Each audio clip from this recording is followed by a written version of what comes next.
Cool. Hello, everyone. I'm Brian, the American in Taiwan, and welcome to the AmeriTaiNadian podcast. And I'll throw it over to my co-host Dan really quick to introduce himself. Hey, yeah, I'm Daniel, Taiwanese, born and raised in Canada, and I'm glad to do this again.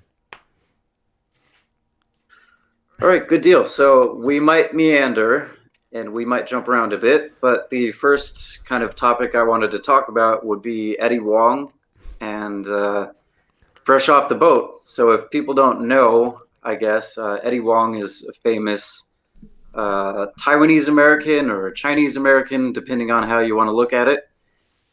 And he wrote a book. It was a memoir, and it was called Fresh Off the Boat. And then he got involved with Vice, the famous Vice News, and he produced a series called Fresh Off the Boat, which he later had to rename because he was going to do the sitcom, the comedy, right, called Fresh Off the Boat. And you can't have two things called Fresh Off the Boat. So he had to rename his Vice series to something else. I think it was Wong's World Oh, or yeah, something yeah, I like that. remember that, yeah. Okay. Yeah. So, so he renamed that and then he did the sitcom. And anyway, right, that sitcom, I think it's fair to say that that was successful. I mean, a lot of people liked it, right? You think that's fair? Yeah, I mean, I don't even know if it was available on cable here. It probably is somehow, but I don't watch cable, but I know that it had a following, for sure. Okay. I mean, so I always saw it as a show that was regarded as a success. Okay. And anyway, so a lot of fans, but there was also a lot of detractors as well, Hmm. right? And actually, like the most famous detractor of all would probably be Eddie Wong himself, right? Oh, really? I didn't know that. Yeah, no, it turns out that he really didn't like the show Oh, because shit. he felt like um, they took his they took his memoir, they took his vision, and they kind of like they Americanized it, they Yeah. whitewashed it, Yeah. they made it PC, they made it family friendly. Yeah. And real life, as we all obviously know, is not Yeah. real life is just not that way, right? And that's kind of one of my criticisms of the show, like watching it as far as I did, which I think I got into like the second or third season. Yeah. I didn't finish it. Anyway, one of my criticisms was after living here for 8 years, I'm like, I know generally how Taiwanese people are, and they're not like this. They don't act like that, Yeah. right? Like that's not them at all. Like especially Taiwanese boomers. Like, Yeah. sorry, but that's just not believable at all. Like I don't buy it. Yeah. I buy it. I buy it as them being like, if you were telling me these are modern day like Taiwanese millennials or Gen Z Taiwanese with kids, I believe it. Like I believe they'd like do the hugs and the kisses and the I love yous and the if you work hard you can be anything you want to be, right? Hmm. But I don't believe that for Taiwanese boomers. They're a different breed, and you know what I'm talking about. Yeah, and I think that might be one of the reasons why I didn't watch it was because I knew that it wasn't going to be authentic, just to be frank. It was going to Yeah, be sort of like a washed down sitcom. I think one of the reasons why maybe it didn't go the way that Eddie Huang wanted was the fact that they made it into a sitcom. The format of a sitcom, it I think it washes away all the I don't know, the cultural richness, or I don't know, the real tone of what goes on in an Asian you kind of household. have to, right? Because I mean, if a comedy has to be funny, you have Yeah. to keep it light, so you can't really get into like serious things, you know? And plus, like, I don't know, I feel like for Asians, and so okay, for Asians, we're known to be obviously very critical of ourselves, but also critical within our own Asian community.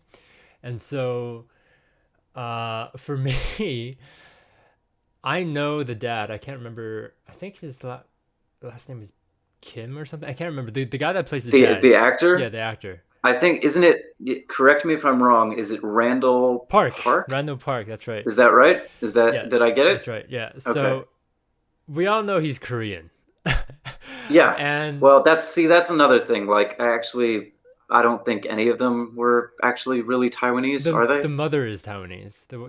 Okay, so all right, so But one out of what, five, maybe six of them? I think the kids might. Well, I know one of the kids is Taiwanese for sure, and I think the other one might be Taiwanese or it might be like half or whatever.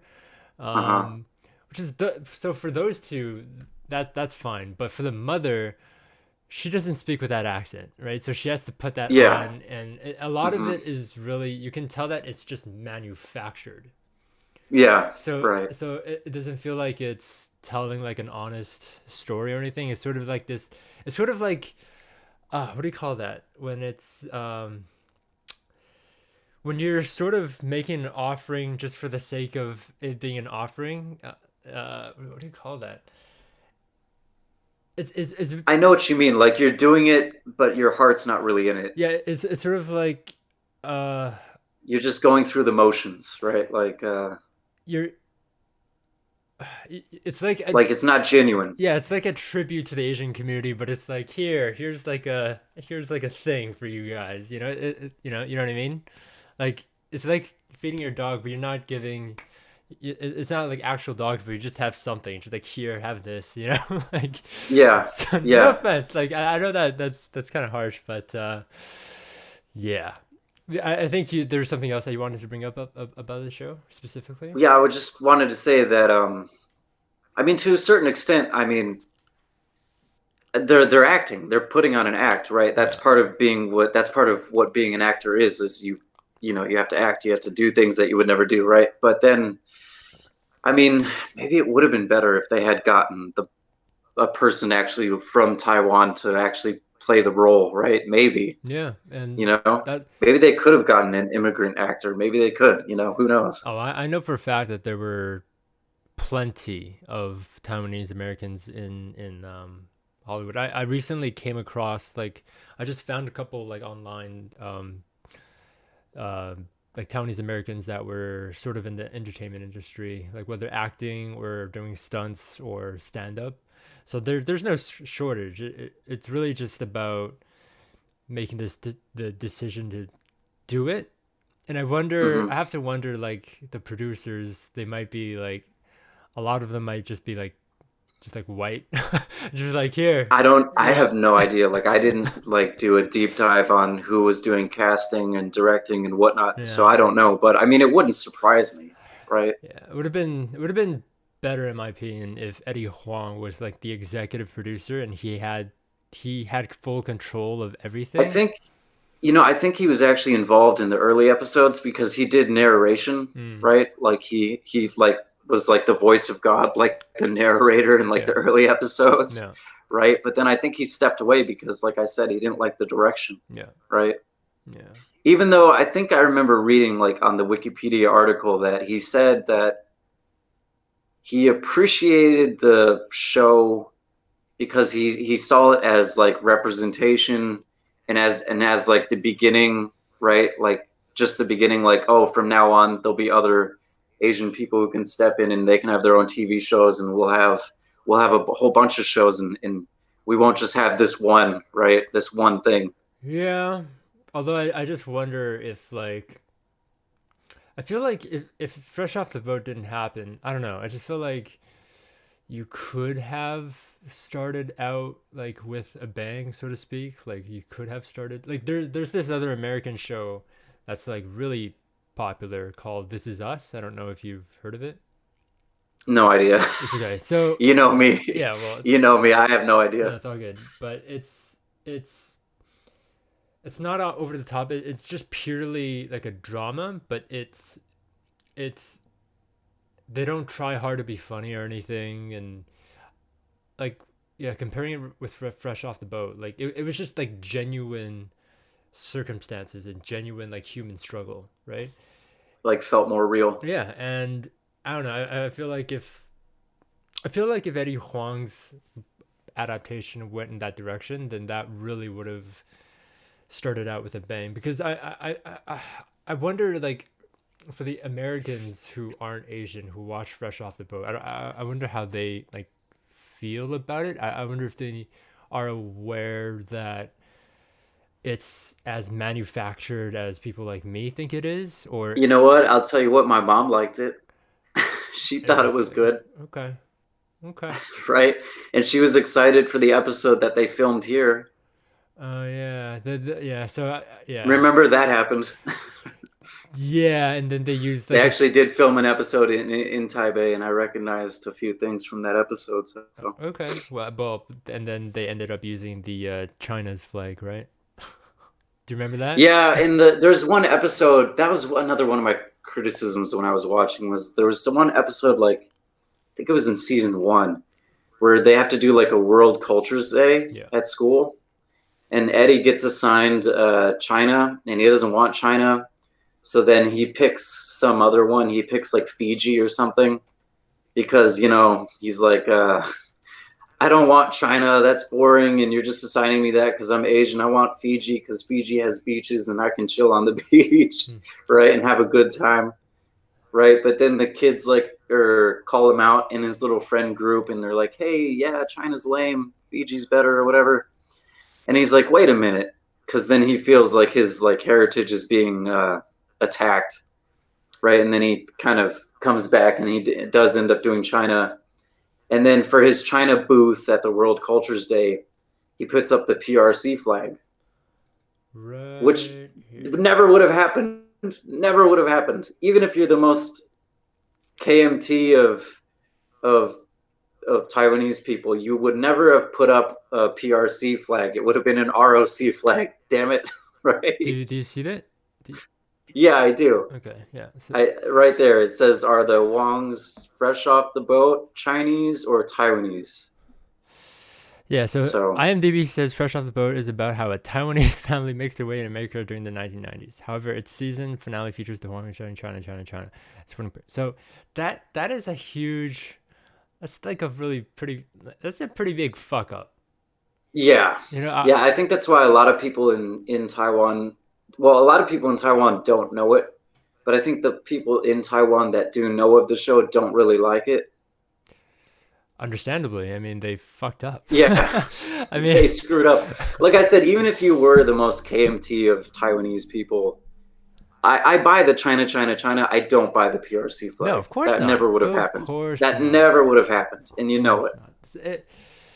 not. I mean, they could have just said like they were Chinese from the start or whatever, but like, and because well, actually, I don't know what Eddie Huang's parents are like. I know that I think, lean more towards KMT.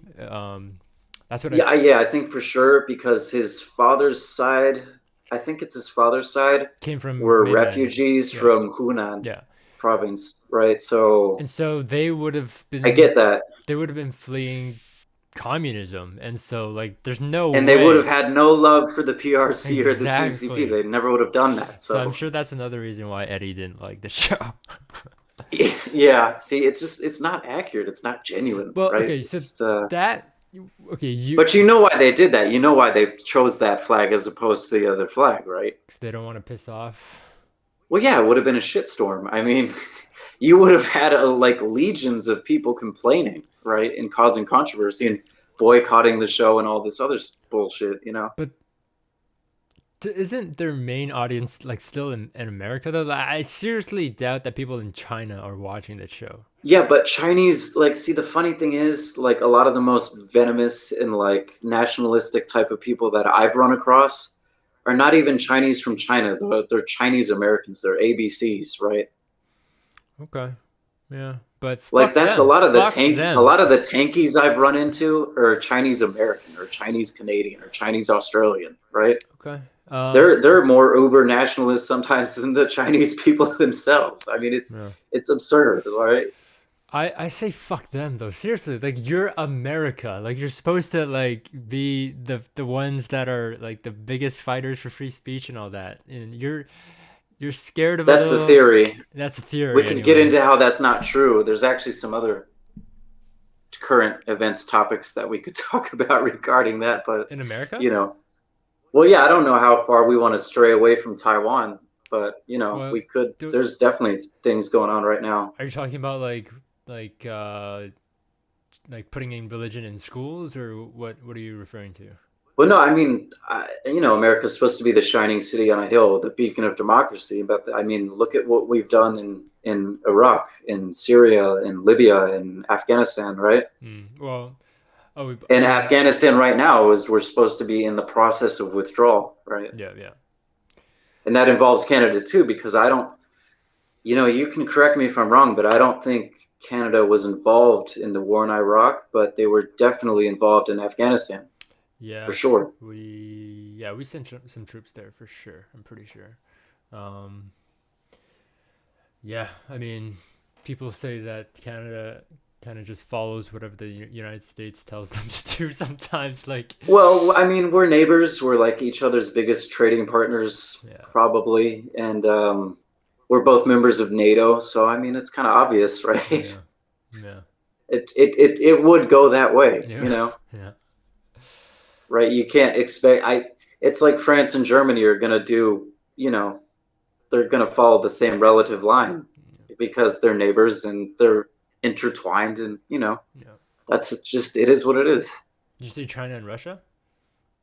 No, France and Oh, Germany. France and Germany. Okay, Although China and Russia are also, similar, you know, similar. Yeah, yeah, they've built up the good relationship these days, right? Once upon a time, that wasn't the way that we've talked about the Sino-Soviet split before, yeah.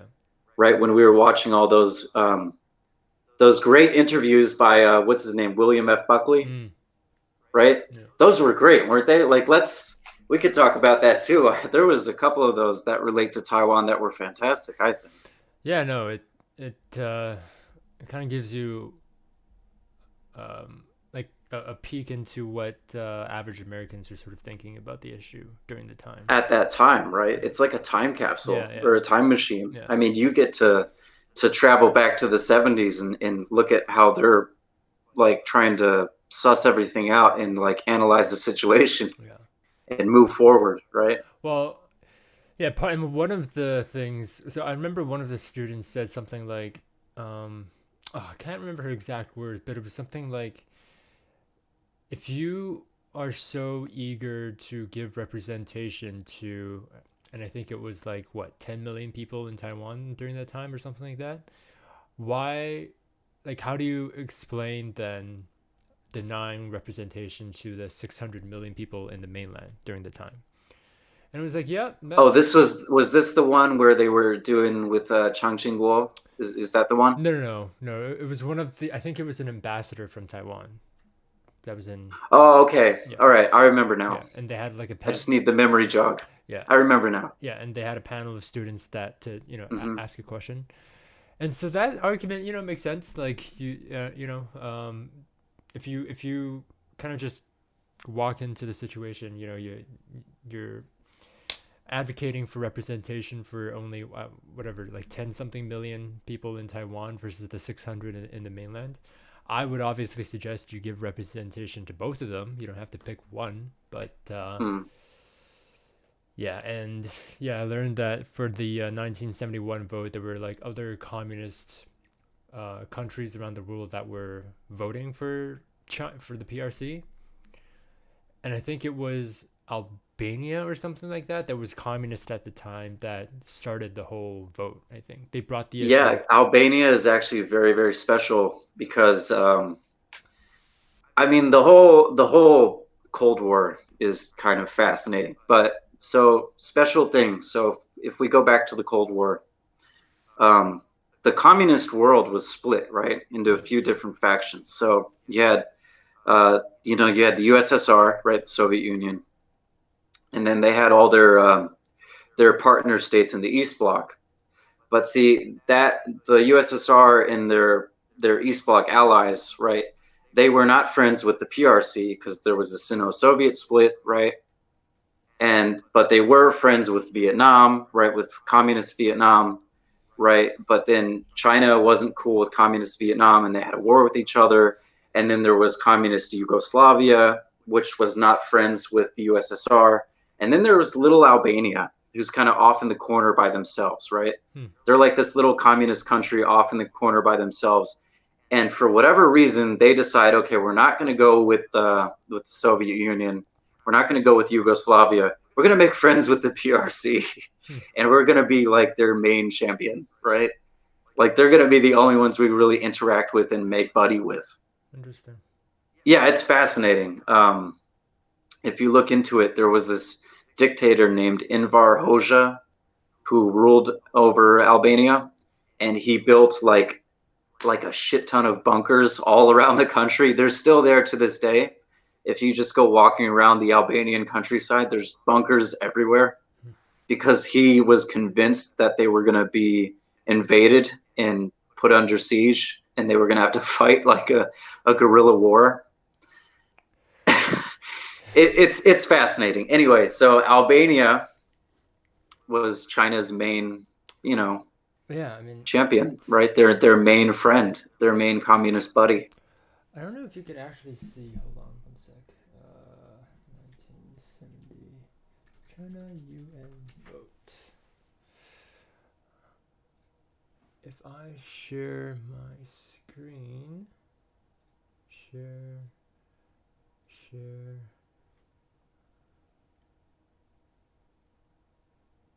Oh, here we go. See that? Okay. Yeah, it's well, let's see, UN General Assembly Resolution 2758. Yeah, so I don't know if you can see my screen here. Okay, good. Yeah, so it was led by Albania. You see that right here? Right. Requested that a question of the restoration of the lawful rights of the People's Republic of China in the United Nations be placed on the provincial agenda for the 26th session of the UN General Assembly. It doesn't surprise me that it was them. Like the only other country I could think of that would have done that would probably have been like Pakistan. What? Wait, was Pakistan like allied with the PRC? Yeah, Pakistan is like they've had a very, very long friendship with the PRC. I think they were one of the first countries to recognize the PRC. Damn. And they're still regarded as like brothers to this day. And actually, the PRC now they have a base in Gwadar, Pakistan. Interesting. I think it's a seaport. Yeah, I think it's like a navy base over there. I wonder why, because they're not communist in Pakistan. No, they're very Islamic, and that doesn't really fit in with communism, as we know. Wonder how they became friends. It's interesting, right? I imagine they probably did that because they wanted to have on side, they wanted to have a nuclear power to kind of counter India. Because if you know the situation on the subcontinent, you know that India and Pakistan hate each other, absolutely like despise each other, Yeah. right? It's kind of like Protestants and Catholics, right? It's like this long standing hatred. So, Okay, that's fair. Yeah, that's fair. Yeah, I mean, yeah. Well, I didn't realize that Pakistan. Well, I shouldn't be. I shouldn't be surprised. When most people have like, uh, stopped recognizing the ROC. Yeah, I'm just reading this and I brought up the I was talking about this with my dad yesterday briefly, the and UN vote?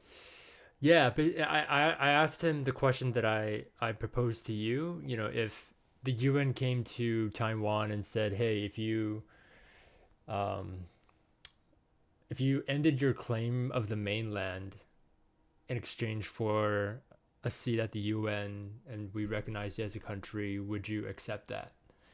And my dad was like, "Yeah. I mean, we have to admit that we lost the Chinese Civil War, and because we're in this situation right now, like China blocks any attempt for us to have representation, and whenever we need something from the international community, China goes, no, no, no, no, no, there, we represent them, we'll take care of them, don't worry, we'll take care of them, even though they don't do anything." Right, exactly. And so it's not just like, oh, we care about what other people think of us. It's like, no, there's actual consequences from Not. You know, Yeah. Go ahead. I think nowadays, Taiwan would take that bargain. Yeah. But there's no, I mean, if you just remember like the William F. Buckley, the firing line he did with like Chang Ching-kuo or with that UN ambassador, there's no way they would have taken that deal, right? It was a different There's no time. way. They were so nationalistic. It was a different time. Yeah. They still had the idea in their head that they were going to retake the mainland, right? Yeah. I can't remember what year that Zhang Jingguo interview was. Was it in the 80s or 70s? It was definitely in the 70s, right? Okay. Because by the 80s, everything had already happened, Right. Yeah. Yeah. right? Like all of this stuff. Remember, all of this stuff began because of Nixon and Kissinger in going to China, right? That was in the 80s That was in the or 70s, mid 70s. Yeah. Mid 70s.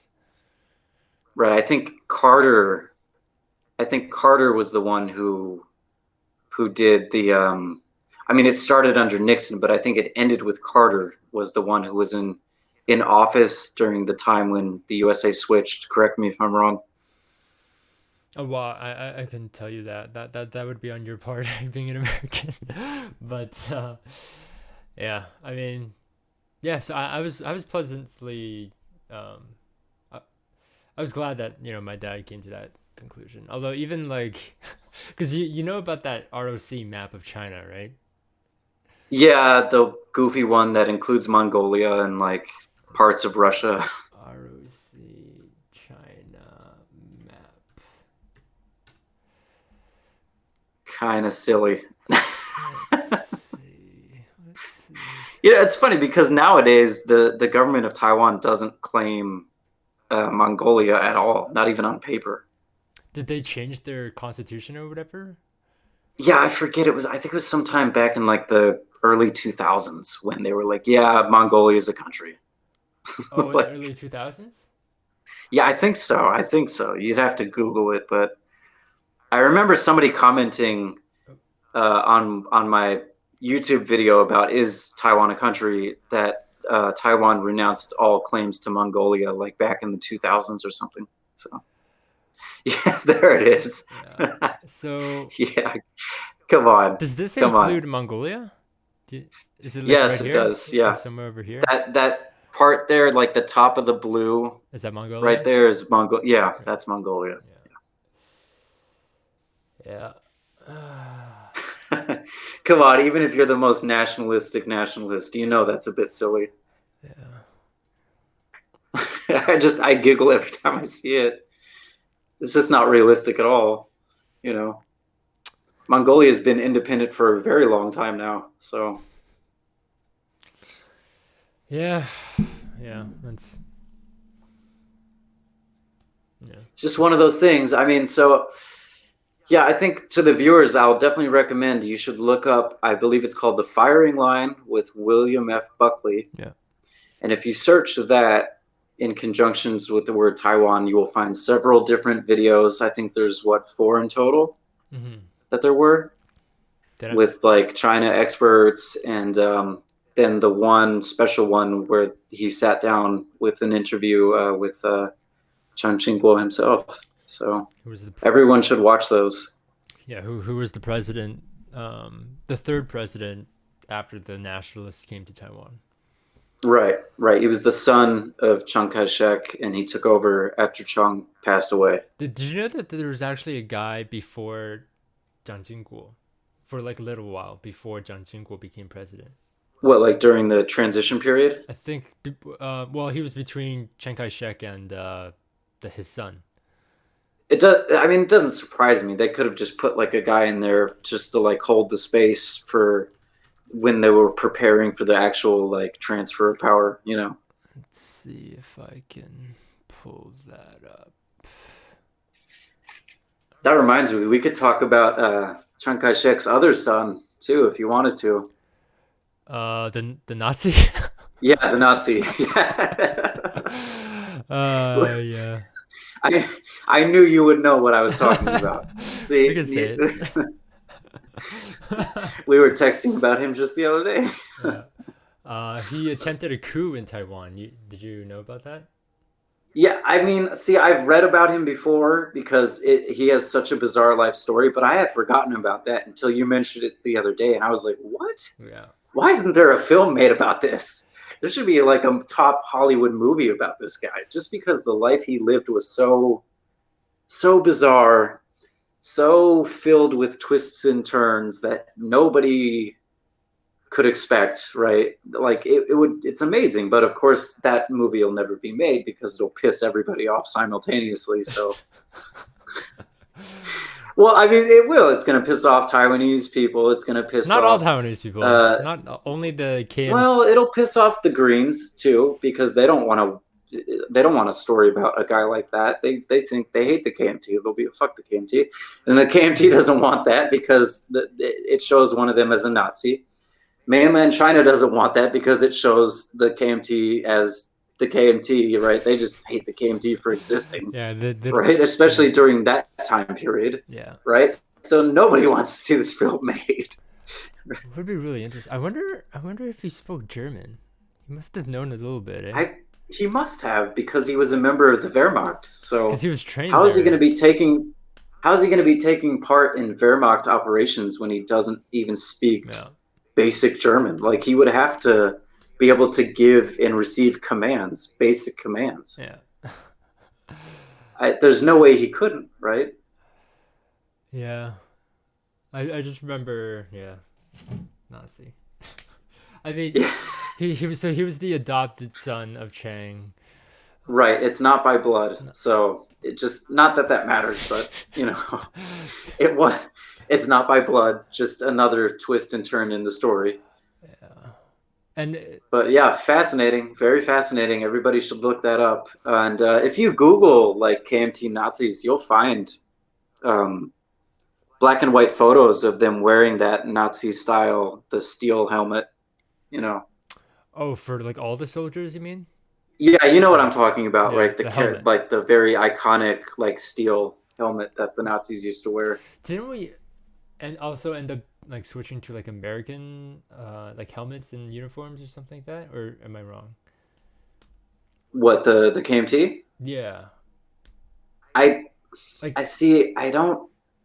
This is not history that I have like a really good grasp on. It's okay. not something that I've really looked into deeply.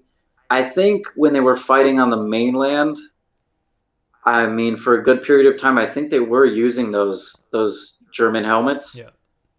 But I think for sure, like by the 50s, like the late 50s, they were probably using like American helmets. Yeah, yeah. I remember it was after the Civil War because the U.S. came to Taiwan and they were kind of helping the KMT settle into Taiwan with their military Yeah, and stuff like that. So right, yeah. right, right. There was actually a famous American who was living in Taiwan as I forget what it was. It's probably a journalist, but he was living in Taiwan at the time, those early years when the KMT had just come over, and he witnessed the 228 massacre, and he wrote a whole book about it. Hmm. And he was like describing how like America is like a partner in this in a way, and they're just kind of like sitting back and watching this play out, and they're not intervening, and it's like a total bloodbath, and Hmm. yeah, not good. What was the name of the guy or the book? I think the book is called A Pail of Oysters or Formosa Betrayed. One of those two. I forget which one it is. Pale of Oysters. It's either A Pail of Oysters or Formosa Betrayed. I don't can't remember which one, but it's an American guy, probably a journalist. Yep, found it. Was Found it. Pale of Oysters is a novel published in 1953, set during Taiwan's White Terror era. The book tells the tragic story of three young Taiwanese people who become involved with an American journalist. what's his name? Is it Snyder? Yeah, Vern Snyder. Burn Snyder. That's it. Okay. Formosa Betrayed was a movie. Formosa Betrayed. It's a book as well. Oh, Though. okay. It is a book as well.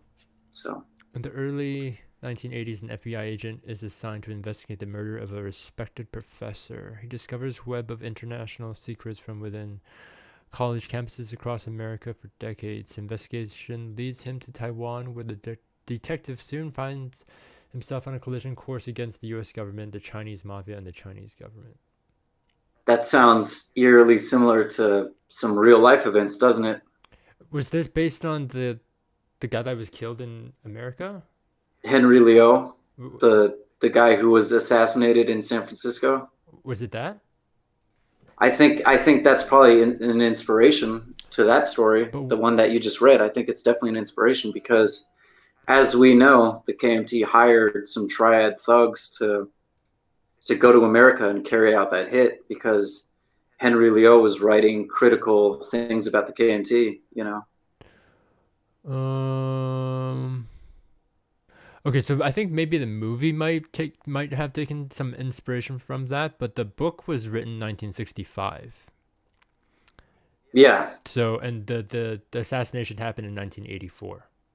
it might have been that the people who made the movie thought that was a good title and they just wanted to use it. You know, Okay, yeah. there could be more than one thing titled "Formosa Betrayed." You know. Yeah, Formosa Betrayed. Okay, so the book, written by George H. Kerr, a U.S. diplomatic officer in Taiwan who witnessed the 228 incident and the corruption and killings committed by the KMT in Taiwan after World War II. Formosa Betrayed is one of the most influential books about Taiwan's transition from Japanese colonial rule. Kerr was working for the American Foreign Service at the time of the transition and was present in Taiwan during the KMT occupation and resulting aftermath. So both books were about the same thing. Yeah, same time period. Formosa Betrayed sharply rebuked the nationalist administration and made arguments in favor of Taiwanese independence. The book was originally published in 1965. A Chinese language translation was made in 1974. The English language version was republished in 1960s. Wait, why would there need to be an English language version when the original was in English? Well, was it though? I mean, I mean, we assume so, but was it? the author, yeah. I mean, the author was American, and let's He see. might have been able. I mean, given that he was in that position, he might have been able to read and write. Well, okay, so the book was originally published in 65. A Chinese language translation was made in 74. The English language version was republished by 1966 by a different company. Oh, okay. That clears that up. Yeah. A second English language edition was published by Taiwan Publishing in 92, and a new Chinese language translation was released in 2014. Got There it. you go. Okay. Everybody can pick those up on Amazon if they want to brush up on their Taiwanese history. So, Yeah, I recently bought. Do you remember the book Green Island? yeah, I own it. Oh, It's fantastic. oh, did you read it? Yeah, I loved it. I thought it Oh, was. I thought it was great. okay. So I got it from my sister and from my cousin. I hadn't read it. I just thought that they would like it because Taiwanese American female author. Yeah, right, right. I'm gonna see my cousin today, so I'm gonna give. I hadn't given it to her yet, so I'm gonna give it to her today. That's awesome, man. It's a good gift. Yeah. So It's a fantastic book. I mean, that whole book should be made into a movie as well. Although that'll probably piss people off. But can you tell me a little bit about the book? yeah. So just like a synopsis, the book follows the life of a little girl who was born during the 228 massacre. Like her mom gave birth like on the night of, right? And then it kind of follows her life and her family's life going forward. Like her dad is taken away. He's like beaten up, he's tortured, and then he's taken off to Green Island to the prison because Green Island used to be a giant prison for dissidents and also for just people who just got caught up in the massacre, right? Hmm. And then her dad returns when she's much older, and but he's all screwed up. Like he obviously has some kind of PTSD because of all the things he's been through, right? And then eventually she grows up. She ends up working in a bar where all these American GIs like to hang out because at that time there was a lot of American military bases on Taiwan. and her friend ends up getting pregnant by an American GI, and she moves to America, and then she meets this Taiwanese American guy who comes back to the motherland for like a summer, and they end up getting together. At first, she doesn't like him, but then he kind of grows on her. Like the relationship grows, and eventually they end up moving to America, to San Francisco, and she gets involved with and the husband, and they get involved in like underground, like pro Taiwan, like pro Taiwanese independence, and like what's referred to in Chinese as or in Mandarin rather as the outside the party movement, right? That existed during the White Terror period, and yeah, I mean, I don't want to give everything away, but Yeah, no. but that's basically it, right? Like it tracks her whole life, and eventually it ends with her coming back to Taiwan as an old lady to see her mom pass away, and it's during SARS. It's when SARS hit Taiwan, and it was really bad. Yeah, that was in 2003. Yeah, so it tracks all that time. Like it goes from like the it goes from like the late 40s all the way into like the early 2000s, right? And it follows this woman's whole life. Jeez. And you basically get to see Taiwan's history play out during that whole time, right? She's kind of like, I don't know. I don't want to call her like the Forrest Gump of Taiwan, but her life kind of tracks with like the history of Taiwan. Like you get to see things play out. And So there's a couple of time jumps then, I guess, as she's growing up. Yeah, like it doesn't literally follow, like the chapters don't go day by day or year by year. Yeah. Like, there's definitely some jumps in time there. Right. So okay, yeah. Well, I hope they like it. It's a great book. I recommend it for sure. The author is on Twitter, and for some reason, she followed me back. Really? Oh, cool. Okay, yeah, Shauna Yang Ryan, right? Yeah, I mean, I must. I think she lives in Hawaii. Okay, I didn't know that. I think I responded to like a tweet she had, and she followed me back, and I don't know if she. Oh, cool. I don't know if she's regretted it yet, but. Why would she regret it though? I don't know. You're perfectly lovely. Okay. Come on. Yeah. Well. Okay. We'll see. Yeah. We'll see if you do one bad hot take. Yeah. Yeah. Yeah. I think she might be a little bit far off to the left, socially speaking. So if you do an un-PC tweet, she might unfollow you. Maybe, yeah. I don't, we'll see. I don't know if she's still following. You know what? I'm going to find out right now. Oh, are you gonna tweet? Oh, you're gonna tweet something saucy? No. I'm gonna see. I'm gonna see if she's actually still following. Feminism sucks. There we go, guys. She unfollowed me. Wait. Okay. I'm just scrolling. I could do that too. I should tweet something like that just to see who unfollows. Oh. Like all 5 of the people who follow me. Speaking of which, do you have your suicide vest ready? No, I don't. Oh, Lord. Oh, God. Are we going to talk about that? Are we going to talk about Taiwanese suicide bombers? For the audience who isn't aware, there are none. Yeah, there's absolutely no Taiwanese suicide bombers.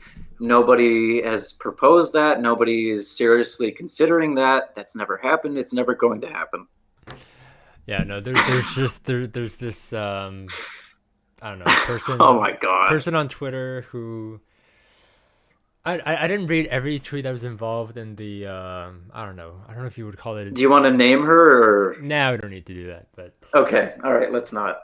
Basically, they're often kind of arguing past each other. The argument was about if China were to invade, and this person was like, well, if they invade, there's no hope, so we should sort of like give up. Which is absolutely untrue, but okay.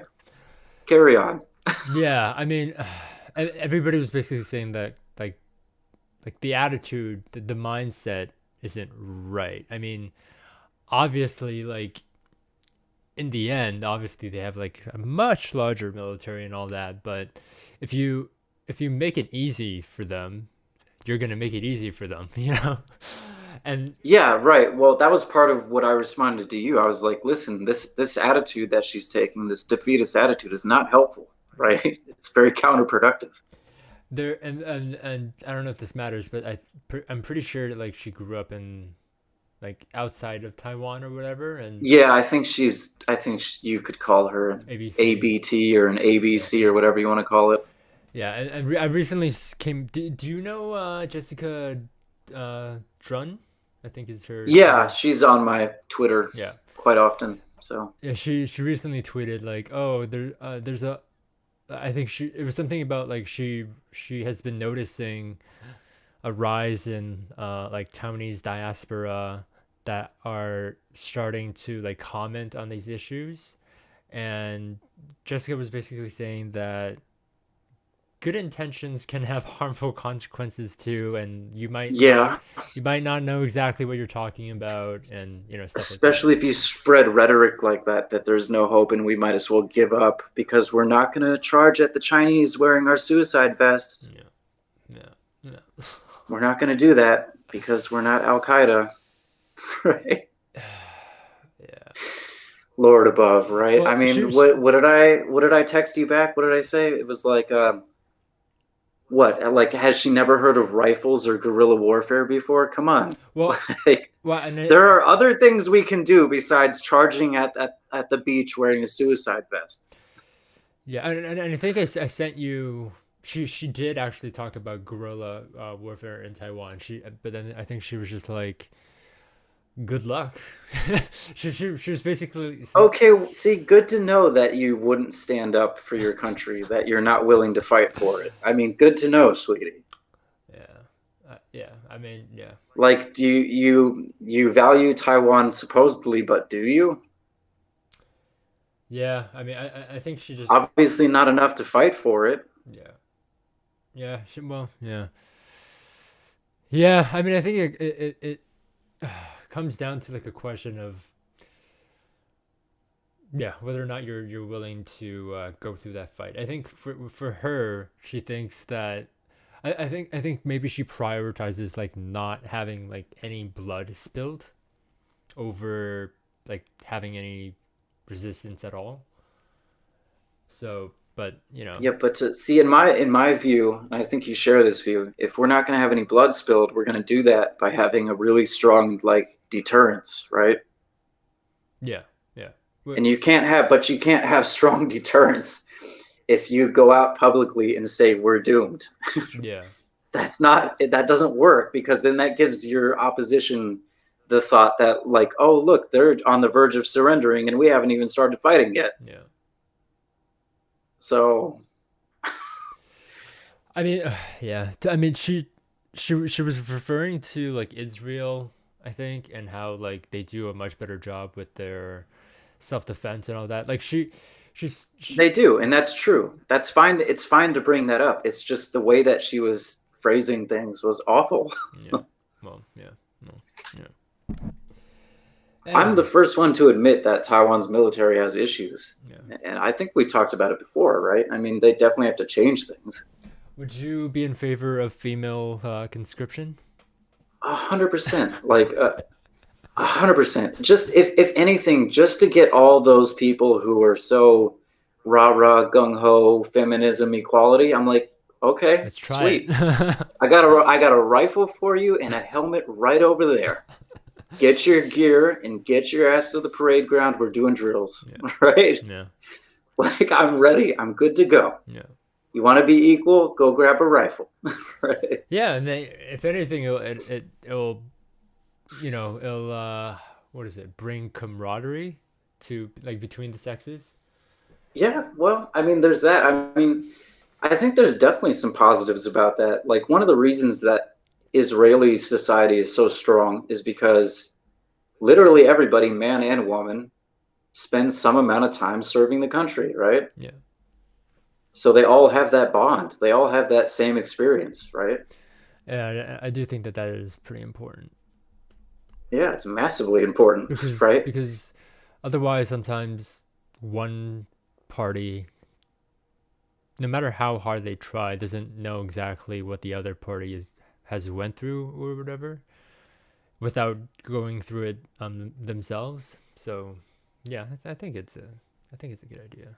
I think. Yeah, if you did that, everybody would be on the same level, right? Yeah, the more, We wouldn't struggle to relate because we would all literally have the same experience. yeah, yeah, at least more of the same experience. But yeah, bring more equality. Yeah, rah rah, rah rah, equality, feminism. Woo! Yeah, yeah. I'm all for it. Bring it on, man. Bring it on. Yeah, I recently I was asking a couple of people, like Taiwanese people that I know, whether or not they consider themselves in any way Chinese. Like, and I prefaced it by saying, after they said no, I prefaced it. Well, I guess you can't really say you prefaced it, but like I told them, like, when I say Chinese, I don't mean PRC. I just mean Right. You have to give like qualifiers, yeah, right? and I I don't think that they deny like where their ancestors came from, but it's the same sense of like America, right? Where you guys don't deny that your ancestors came from Europe, but they have like a new identity now. They Yeah, feel of course. American, and these Of guys course. feel Taiwanese. Yeah. So That's what I think Taiwanese is anyway. Like if you ask me, it's not like an ethnic thing. It's like a civic thing, right? yeah, yeah, It's more it's like it's nationality. It's civic. It's like we share the same values. It's not necessarily share the same DNA. yeah, You know what I mean? yeah, yeah. I feel like I really have to make it back there one day. You should. Yeah, you should. Unfortunately I think I probably won't still be here by the time you do, but Yeah, what a shame, eh? yeah, God. Even though What the timing? whole green card process of getting my wife to America, audience, just to let you know, it's not moved an inch. I'm really frustrated about it. I don't understand. Like you guys are married. Shouldn't it just be like you married an American, you got a green card? A lot of people think that it's not that way. Doing legal migration turns out it's actually really expensive, Yeah. really, really time consuming, and it's really, really annoying and it's complicated and What can you yeah. say, like what is required? What I mean, like the first step, which I've already done, is like you have to print out like a giant stack of paperwork, right? This giant form you have to fill in, and they basically want to know everything, right? Like they want to know your name and your middle name and your last name and your mom's name and your dad's name and like where you lived for like the past like 20 years and where you were born and what year you were born and what jobs you've been working and where exactly those jobs were hmm. and like the phone number of those jobs and like it's like a deep dive on your entire freaking life Wow. and all these details that you don't even know, like you can't even remember all this stuff because it's like I don't keep all that in mind, Yeah. right? Like I have to look this stuff up myself. I have to I have to send my mom an email and be like, I don't remember, I don't know all this stuff, can you help me out? Like, Did you start your application process for the military yet? Not yet, right? no, you can't do that. Unfortunately, you can't do that remotely. You got to do that in person. So Okay. Yeah, because they which is that's a bummer, but yeah, no, they because the questions that you were having to deal with is similar to what the military would ask you. Like what you yeah, I mean, I'm not surprised on that, although I don't think they would do as deep a dive, yeah. right? I think they just want to know like the basics, right? Like name, birth date, parents, But are you healthy? but Do you have a criminal record? it shouldn't they're not asking these questions to you, are they? They're asking your wife, right? They're asking both of us. I mean, we even had to put evidence about our kids. But why would they need it from So, why would they need it from you? Because you're already well, because American. I'm the reason that she's able to even do this process, right? Okay. Right? It's all dependent on me. Like she's immigrating and getting a green card based on her marital status, right? Okay. Basically, although I think she could probably do it through our two sons, but it's basically coming through me. So Yeah. Anyway, giant pain in the ass, hasn't moved an inch.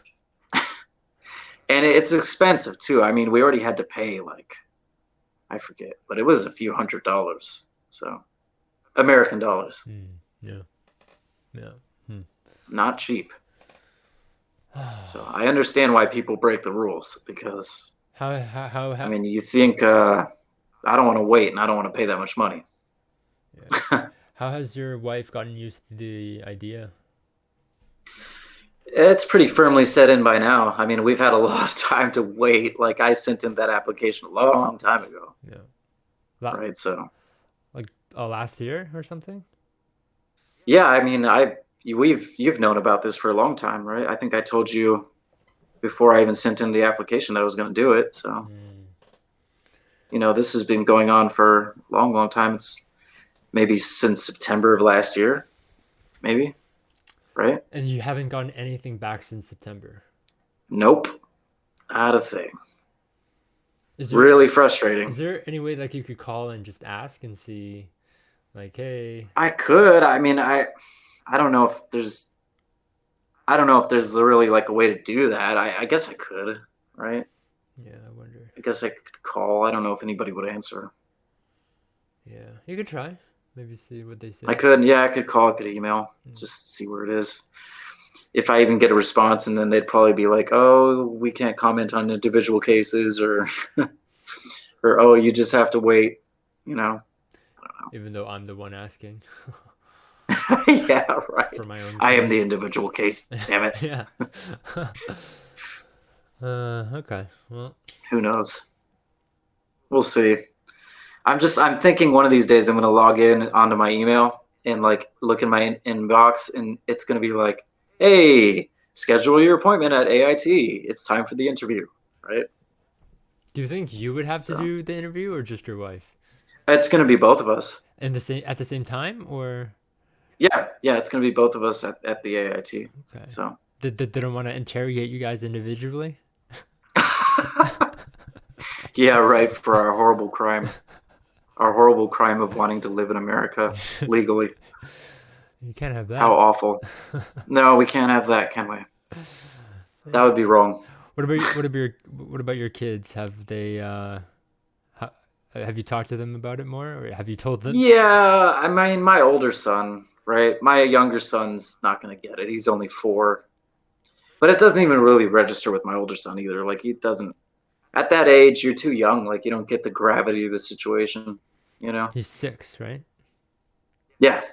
6 and 4, so. Yeah, I think I was 8 when I moved houses, and it's only like, what, like a 10-15 minute drive away. Yeah. So I remember moving from, I was born in Virginia, and then we moved to California. I don't remember that. I was way too young for that, but I do remember, I think it was like 5 or 6, and we moved from the first house that I can remember to the house that my mom still lives in now, right? So I remember that. I'm sure my son will remember. It's just I don't think he realizes how drastic of a change this is going to be, right? Have you told them anything about the States? No, because it wouldn't mean anything anyway. Yeah, fair. They don't know anything about it. They've never been there. They don't have any concept of that, That'll be pretty interesting to document when you get there. Yeah, right. I'm almost I kind of was joking in my mind. I was like, I have American in Taiwan. My wife should have Taiwanese in America. Oh yeah, there you go. Like her own little YouTube, she can vlog about how weird Americans are. Or you could even do it on the same channel and be like American in Taiwan versus. I could, although her videos would all be in Mandarin, so. Oh yeah.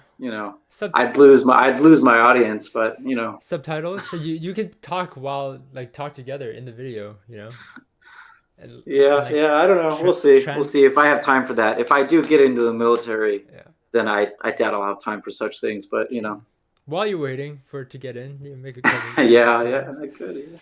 Yeah. It will be American in Taiwan versus Taiwanese in America. Yeah, right. We're flipping the script, right? Yeah. So Yeah, you Interesting. could vlog your kids like being like, "Oh my God!" Like, oh. I, Daddy, why is that like that? Why is it this way? Why is it that way? What are they doing over there? What are they doing? I wonder. Yeah, I mean, it would be interesting how in the beginning, like their English ability, and then when they're 16, they'll be speaking fluently, and Oh, yeah, totally. right. Like, And it'll be interesting for oh, you to document that and see the difference. I think even in the next few years, that's going to change big time because now he speaks. I think they kind of speak. They speak English, obviously, Hmm. but right, like I think they definitely have their own little accent, right? Yeah. You only speak English to them, right? No, not only, but mostly. Mostly. You know, Okay. not only. I mean, obviously, like there's some things that don't translate, and there's some things that I can get across to them quicker if I just do Mandarin, right? What Mandarin do you say to them? It depends on the situation, you know. Give me an example. Depends on what it depends on what it is. If I'm, I don't know, if it's like if I'm like, okay, it's time to take a shower, right? Then I'll be like, come on, time to shijao, right? Yeah, yeah. You kind of said it like washing your feet, Yeah. but yeah, So you get my point, yeah, yeah, yeah, right? yeah. That's funny. And my kids now, they watch this. It's just like a funny side story, but they watch this cartoon called Uncle Grandpa, Okay. which is dubbed, but it's not dubbed entirely in Mandarin. There's quite a bit of Taiwanese thrown in, Is it an American show right? or? Yeah, I think it's an American cartoon. Okay. But anyway, like the main character is called Agong, Okay. right? And he runs around like all the time saying like Jababoy, right? Wait. What does that one mean again? Jababoy, Oh, like Java Boy. have Got you it. eaten yet? Like Yeah. Chirbalama, Right. Right. right? You know what I What's mean? it called? The show? Uncle Grandpa. But in like the Chinese title is something. I don't know what the first character is, but it's something Tian Agong, like Tian like sky. I see it. Grump. Yeah, it's American. Yeah, you should watch it. You should watch it in Mandarin and Taiwanese. I think you'll like it. That's funny. All my kids run around all the time. They're like Zimbabwe, Zimbabwe, Zimbabwe. Java Boy. Yeah. Yeah, they know that my older son actually knows. He knows quite a few phrases. In Taiwanese. So yeah, like Zimbabwe, Lee He, Paise, and a That's good. few other ones. I don't know if I ever told you, but my parents sort of deliberately didn't teach us Taiwanese. Did I tell you that? I knew that you didn't really have a good grasp of that, and that they didn't teach you. I don't know why. Why was it deliberate though? So that if they ever wanted to talk to each other in front of us without us knowing what they Oh, were, secret code. secret code. Nice, Yeah, nice not secret code. nice. Not nice. Not nice, not nice. You're like, that's not cool, bro. They were plotting. It's devious.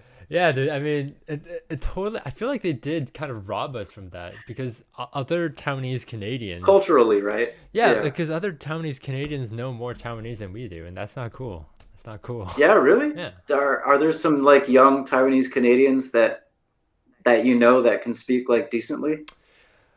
Yes, I mean, I okay. So there'll be a spectrum, right? There'll be some that at least heard it a lot more in their household, and they learned it because they would ask and they would answer. But for us, we only heard it when they were speaking to each other secretly, or if like they were talking to a friend in Taiwanese or whatever, but they wouldn't tell us what they were talking about. So yeah, I mean, I know a Taiwanese Canadian who I think she lived here with her grandparents, and for some reason her parents were in Taiwan, and her grandparents usually only speak in Taiwanese, right? And so, Hmm. hearing that all the time, like, of course your Taiwanese is going to be so much better than Yeah, mine. it's gonna be really, really good. Yeah. Yeah, So, yeah. Yeah. that'd be cool. You know, it'd be cool, dude, if you could do like a video. If you could do a video with somebody speaking Taiwanese. I would embarrass myself. I wouldn't be able to like. No, just try. It's all right, dude. It's fine. Just try your best. Like, just do your best. No, I mean, I just mean that like I'll reveal, I'll expose how little I know. Um, but yeah, I mean, I know a You bit. can mix and match. Whatever you don't know, you just do the Mandarin, Yeah, right? yeah, yeah. I could when it's safe to have guests over and stuff. That's what my wife does. Like when she speaks Taiwanese, like every I don't know, probably like every fifth or sixth word is like Mandarin, Mm. right? Her Taiwanese is far from perfect Oh yeah. because like she didn't. Yeah, I don't think her parents didn't really try to teach her, Yeah. and she didn't get enough time with her grandparents to really like soak it in. So Did I ever show you that video of that rice farmer who declared that he was never ever gonna speak Mandarin ever again? oh, dude, I was the one who sent that to you. Oh, was it? Okay. Yeah, I sent that to you because I was like, check this dude out. Yeah, Like, this guy's special, right? He's like, I'm reclaiming my culture and I'm going to go so far as to never speak Mandarin again, yeah. right? No, because he was showing that each generation is losing it more and more, and like That's the true. use of It's the true. language is dying, and so he was saying that like in the future you're only gonna hear Taiwanese in like elder, what do you call those? Elder, Like elderly care homes. yeah, what do you call those? Nursing homes or whatever? Yeah, Yeah, nursing home, senior homes. retirement Yeah, retire homes. communities. Yeah, yeah, exactly. Yeah, so yeah, I mean the language kind of like a variant of the language lives on in the mainland. Um, Yeah, I think it's probably fair to say it's a different dialect at oh, this point, for sure. right? There, Like, I think if you took somebody from Tainan and you put them in Shaman, like they would, I mean, they'd be able to like communicate, but still they'd be like, hey, some of those words are different. Like, you know, where's Xiamen again?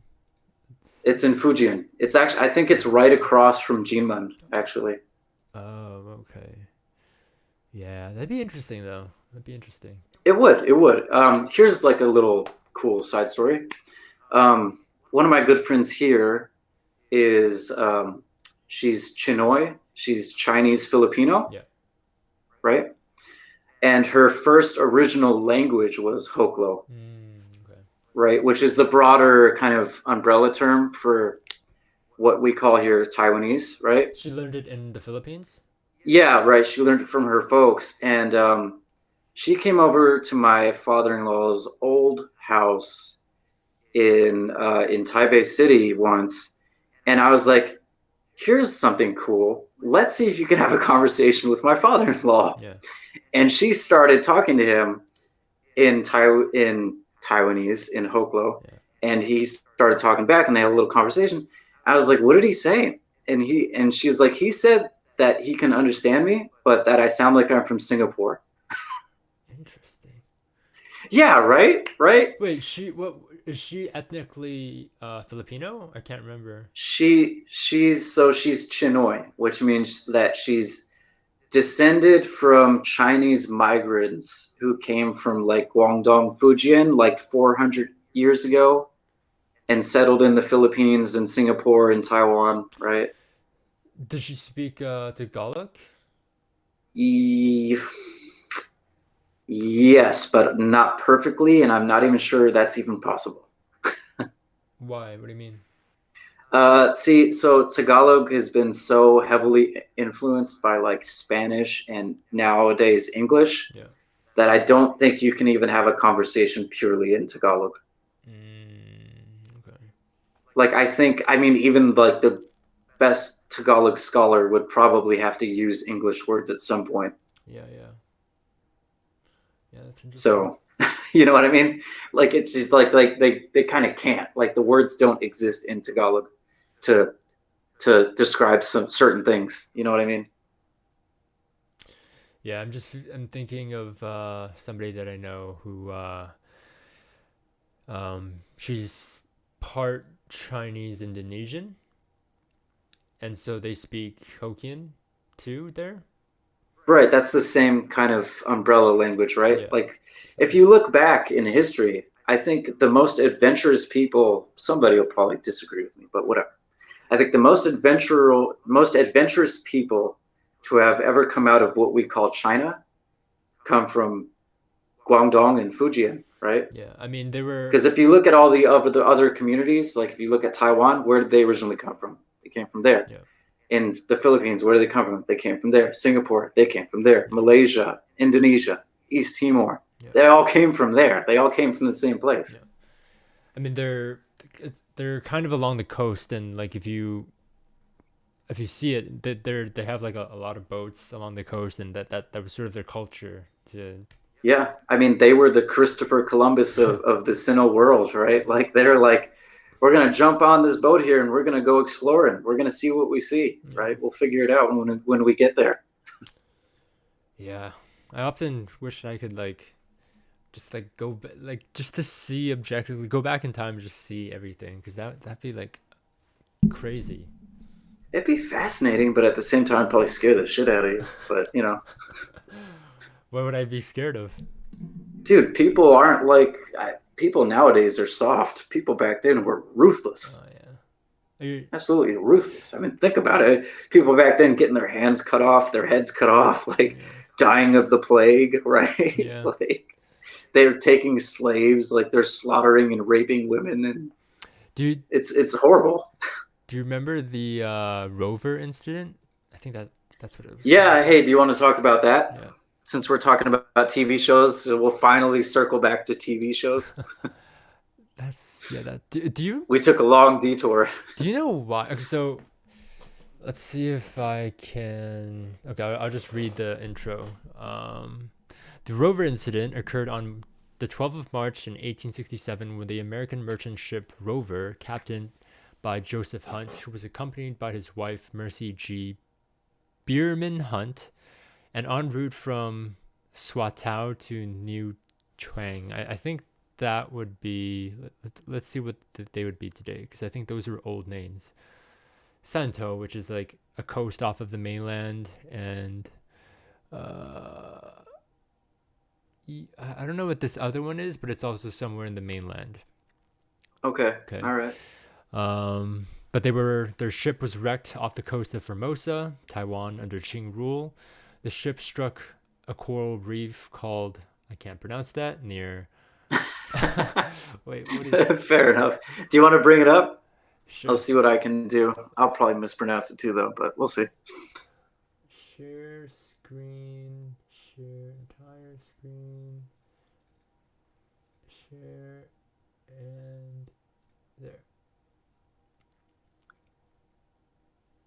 Let's see here. Where is it? Right here. Just The ship struck a coral reef called Good luck. Qixing. Can you scroll over it again? Makes it a little clearer. Qixing Yan. Sure. Okay. Yeah, and let me take that off here. Drifted into the area of Kunding, which we all know. 14 American sailors, including Hunt and his wife, were killed by Taiwanese Aborigines. Aborigines, yeah. Aborigines. How do you say it? Aborigines, yes. In revenge for earlier killings of Khao-Lut tribe members by foreigners. Subsequently, the U.S. military decided to send a military expedition against the tribe members responsible. I wonder who these other foreigners were that had like the earlier killings. I wonder if they were even American. I don't know. You got to click on the little reference number and see what it says. Number 9. Number 9. Okay. Interesting. Is that a book or is that a? Oh, okay. There you go. It's a page from a book. Yeah. Oh wow. Or maybe no. That's actually what was that? That was a page from an old newspaper, right? Yep. Let me see if I can pull it up again. What did it say? Japan Weekly Mail. Okay. Oh yeah, Formosa. Okay, so I'll try to read it. The wild Aborigines who inhabit the central, eastern, and southern district of Formosa have ever inspired not only a certain amount of curiosity on account of their dogged and to a considerable extent successful opposition to the inroads of strangers, Chinese or others, but also an immense amount of terror to the unwary stragglers across the borders, the enterprising Chinese who push their agricultural industry within the shadow of their hills, or the ill-fated mariners who may be driven by storms upon their inhospitable shores. Interesting. I wonder who wrote this. Whoever was, the publisher of the Japan Weekly Mail. There we go. You gotta Google that.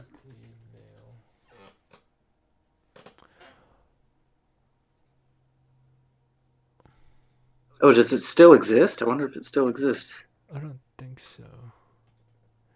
Japan Weekly Mail, a political, commercial, and literary journal from 1870 to 1917. Interesting. Okay. So it's kind of like a magazine of sorts, political magazine? Yeah, it was like a current events magazine back in those years. Cool. Interesting. Yeah.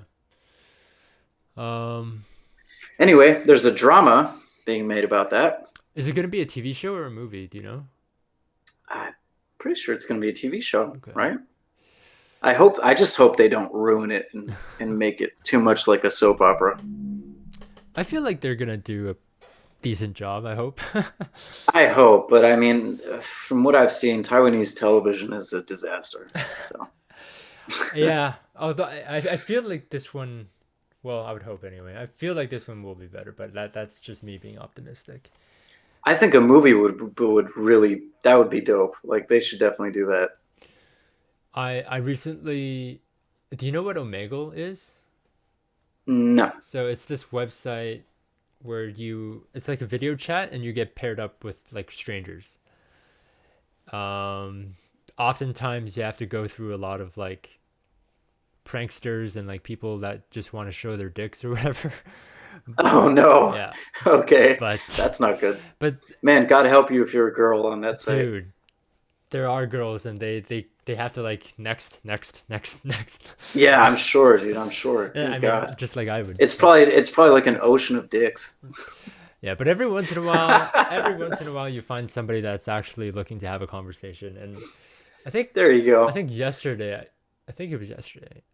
Yeah, yesterday I got paired with this girl from, I think she was born in Peru but moved to Chile, and I think she's studying anthropology.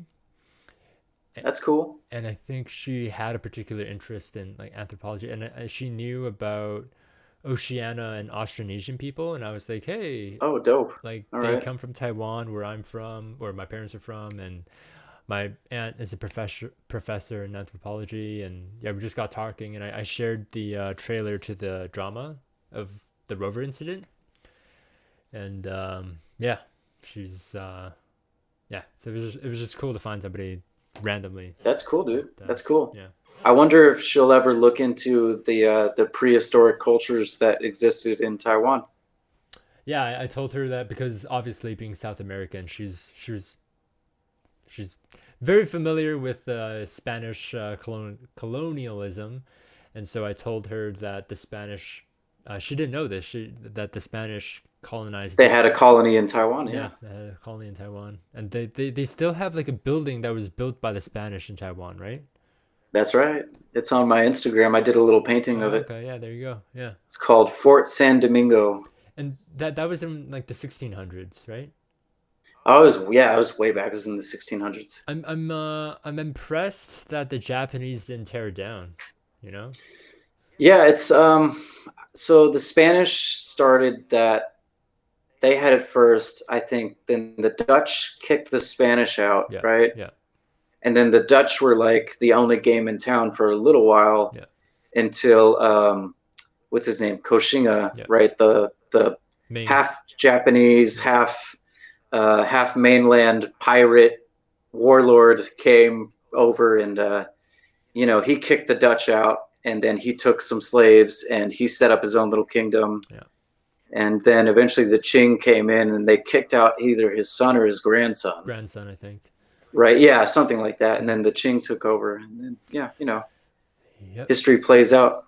Yeah, and I'm impressed that the Qing didn't like tear down. I guess they don't want to tear down a building that's already like there and working. They could have used it Yeah, they could themselves. have probably just used it themselves and the Japanese Yeah. too. But like, you know how like when the KMT came, they were sort of like getting rid of Japanese influence. Like they wanted Yeah, to. absolutely. Shinto shrines Yeah, were bulldozed. A bunch of like administrative buildings were bulldozed. yeah, Even the KMT even ended up destroying some things from the Qing era as well. yeah. So I'm impressed that a building by the Spanish from the 1600s Yeah, survived all of that. it's amazing that it even exists, Yeah. right? Did you say It's did incredible. you say the KMT got rid of things from the Qing dynasty? Yes, they did. Like what? Like I'm surprised. Yes, they did. So most famously, I think, um, would be some of the gates of Taipei City, Hmm, right? So people don't know this, but Taipei used to be a walled city, right? It used to have a wall surrounding it, I didn't know that. and it had five gates. It had a north gate, south gate, a west gate, a east gate, and then it had a little south gate, right? That was the fifth gate, Hmm, right? It was a little bit smaller than the other ones. So um, the Qing built it, right? And then the Japanese took over. So what the Japanese did was they tore down the walls because they wanted to build roads and railroads, right? And then the Japanese completely demolished the Western Gate, which pissed people off because people are like, "That's historical, that's our culture," and I think it even caused a riot when they did that, who right? was rioting?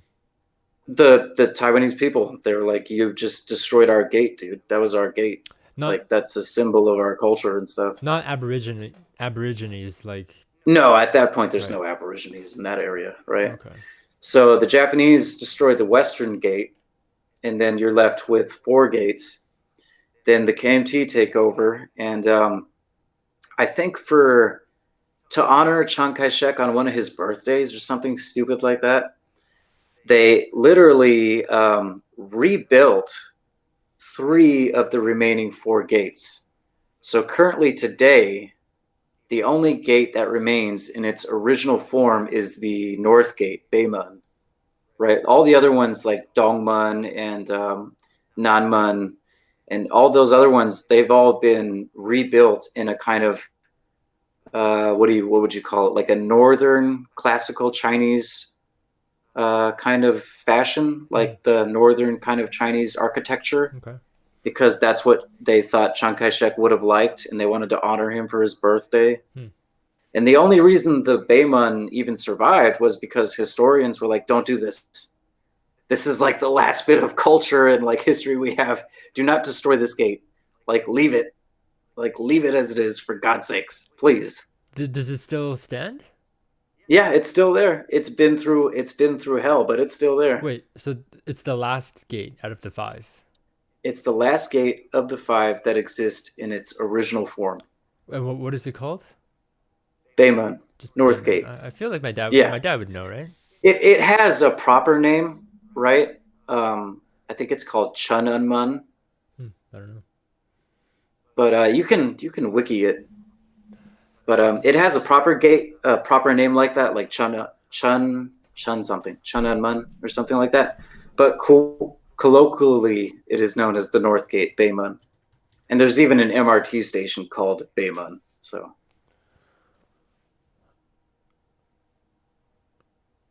Oh, wait a second. Is this the one that is kind of like adjacent from the Chiang Kai-shek Memorial? no, no, Okay. this one is it's you can walk to it from Taipei Main Station. Let me see here. It used to be next to a freeway overpass, but they demolished the freeway overpass because the mayor, Dr. Ke, wanted it to go, and he wanted to like revitalize that part of the city. So I think I see it. Yeah. It's kind of like this mini tower sort of thing, right? Yeah, it looks like Yeah. a red tower house. I'll share my screen here. Share screen. I'll know it if I see it. It's very iconic, so it's one of my favorite places. Yeah, that's it. There you go. You got it. There she is in all her glory. The Chunun Gate. So Interesting. And before, like, it was connected with walls. yeah, so the that part right there, like the gray bricks. Yeah. Imagine if that just kept on going, Right. right? It would have been the wall would have gone on and on and on. There, right there. If you see that black and white photo, you can see the walls attached to the gate. Oh, See yeah, it? yeah, yeah, yeah. So it would have just kept on going. Well, it would have been interesting to see have that like completely not touched. Yeah, it would have been dope. I mean, if people are interested, I actually made a whole video on my channel about the Taipei City walls and the history and what happened to the gates and everything. So Okay. people can check that out if they like. But yeah, it's pretty neat. It's pretty fascinating. Interesting. I'm glad that they have. I feel like I mean I think I've only been to like 2 museums in Taiwan, but I feel like they do a pretty good job of having museums and like Yeah. I think they've gotten better in recent times. Like I took my boys a few months ago to the new. Then there's like a brand new like they refurbished the building like they restored it like it was heavily damaged because it had been neglected for such a long time. Mhm. But I took my kids in Taipei to the new uh, Taiwan Railways Museum. Okay, yeah, I feel like I might have been there like I 6 years posted ago. that on my Instagram. It's all about like Taiwanese trains, and it's pretty fascinating. Yeah, I think we talked about this last time, not on the podcast, but I think I was there 6 years ago. That one, I, because I think I remember you sending me a photo of you standing in the copper mine. oh, right, that was mines, so might have been different then. I think that's the one Yeah, because we were talking about. Remember, we were talking about POW camps. right, right. I think you're right. Yeah, POW camps. Yep. My dad didn't know. Oh, did I show you the movie The Railway Man or something like that? Yeah, you showed me the trailer. I really want to see it. Of course, you know me. Yeah. I never had the chance, but Okay, so yeah, I showed my dad that movie, and then I told him that I asked him, "Did you know that there were Japanese POW camps that imprisoned like you said it was Americans?" there's Americans, there was Dutch, there was Canadians, there was Australians, Yeah, like a sprinkling of New Zealanders and maybe a few other nationalities. yeah. My dad didn't know that, so yeah, it's always nice to learn a little bit more about Taiwan. Yeah, I got a whole book about it. Like there was recently a book was published about all the Taiwanese POW camps Yeah, that existed during World War II, and it's a great book. It's fascinating. I read it from cover to cover. I shared it with you, yeah, and people should definitely check that out. So yeah, for sure. yeah. All People right. can go on my Instagram, by the way, Yeah. and see it. I just realized that I didn't give like the title or anything, but Well, what's your IG handle? it should be AIT underscore Brian, I think. All right. Well, did you have anything else that you wanted to talk about, or Yeah, can you bring that up on the screen, my your Instagram, just Instagram? to show the Sure. book? Yeah, just because I brought it Let's up, I see. mean, people are gonna be like, I want the book, but he didn't tell me what the book name is. Oh, sure. Let's do that. I guess we can wrap up with that. Even though, now I kind of there's a question I wanted to pose to you, but I think it'll take too long. We could save it for the next one. Yeah, save it for the next one. Yeah, Oops. Uh, we meandered on this. We took this podcast and we way meandered. oh wait. We started talking about a sitcom, and Now we're talking about gates and stuff. Here it is. Here we go. So There it is, everybody. this one. Yeah, it's called Never Forgotten by Michael D. Hurst, MBE. Oh my God, Hurst was the name of the guy who got shipwrecked for the Rover incident. Seriously? Yeah, same last name. How about that? Same last That's name. crazy. What a Let coincidence. me just Oh, that's wild. Okay. double check, but yeah, Joseph. Oh, sorry, wait, Hunt. Sorry, so close. Hunt. Okay. So close. Yeah, close. My bad. But yeah, there you go, everybody. Michael D. Hurst, who I actually met in person. I shook his hand. We had a conversation, and he signed the book for me. So there he is. Oh wow.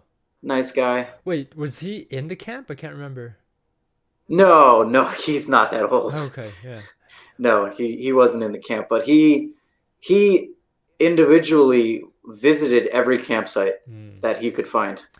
And he even visited the campsites in Manchuria and the ones in Korea and Japan. Oh wow. I know, it's incredible what he's managed to do. It took him decades to write that book. Decades. That makes sense. So, because I mean, he had to interview like hundreds of people. He had to go to all these places. He had to find all these artifacts. He had to like contact the Ministry of Defense here in Taiwan to talk about can we get permission to put these memorial plaques at the sites of the camps, right? So got it. pretty incredible. Yeah. Well, anyway, it was Anyway. There you go, everybody. That's what we think about Fresh Off the Boat and yeah, 100 other things. 100 other things. Yeah. Yeah, that's what we should title this podcast. Yeah. Fresh Off the Boat and 100 other things. Yeah, sure. We could do that. And next time I'm gonna hit you guys with this question it's sticking in my mind. Write it down. But I really write it down so we don't forget it. Yeah.